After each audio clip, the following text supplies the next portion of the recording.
In November 2025, the Epstein Files Transparency Act was passed. It forced the unredacted release of the files pertaining to the investigation conducted by the FBI on sex offender, pedophile, rapist, and human trafficker Jeffrey Epstein. The government in 2005 arrested Epstein and in 2008 convicted him of child prostitution. The government identified 36 girls that were sexually abused by Epstein, but they allowed him to more or less get away by giving him a plea deal to only admit guilt to 2 counts and having little to no punishment in return. In 2019, Epstein was arrested again for child sex trafficking, and while in jail, Jeffrey Epstein died. His death was ruled a suicide. During these 2 arrests, the FBI conducted a huge investigation gathering terabytes upon terabytes of information, and recently, after public demand and outrage over Jeffrey Epstein, they were released. The files were confirmed to have a list of co-conspirators, which included many wealthy and powerful people. The initial release of the files were underwhelming, with much of it seemingly being illegally redacted, but what could be made out confirmed connections to multiple presidents of the United States and other powerful individuals around the world. The full files contain around 6 million pages of documents, along with over 100,000 photos and thousands of videos. In January 30th of 2026, the final release from the DOJ, which was only half of the total amount of files, was finally released and included 3 million documents and thousands of photographs and videos that depicted and alleged many heinous crimes to many powerful people. These files had many revelations and gave the public a window into the depraved world of the elites around the world. Now, what was in the files themselves? What new information, revelations, and accusations were levied in the FBI's investigation on Jeffrey Epstein, who was involved with Epstein's sick and twisted child sex ring and general depravity? First, let's go over who was included in the files and what accusations have been levied against them.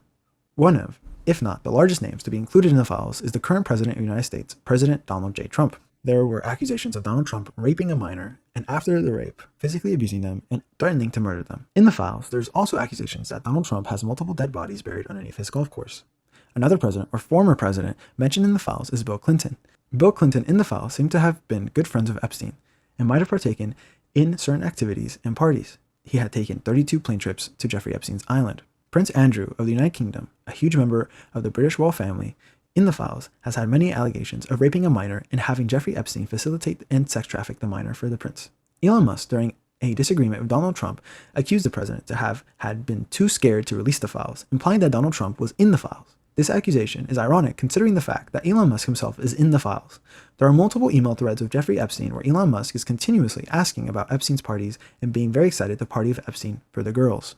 Now, those are just some of the people mentioned in the files themselves. Along with these allegations and accusations, the files also reveal how Epstein communicated and some of the heinous crimes and acts implied with the conversation he had with other people. For example, Jeffrey Epstein compared children to shrimp. Some are like shrimp, you throw away the head and keep the body, along with photos and videos depicting children with different adults, including Epstein himself, in compromising positions. With all these allegations and accusations of rape, sex trafficking, pedophilia, and multiple other heinous crimes, it is a wonder why no charges have been brought to anyone mentioned in the files, alongside the fact that seemingly no further investigation has been conducted to prove any of these crimes to be true or false. If anything, quite the opposite has taken place. There have been many attempts to hide the Epstein files, along with multiple government officials like Kash Patel evidently lying under oath and in other circumstances about what was in the files. This paints a quite ugly picture of the corruption that seemingly exists in the government. The seeming lie that is the ideal of no one being above the law seems to constantly be broken by the people in power. It also shows that people with excess amounts of wealth are able to leverage their money as power to get away with crimes for decades.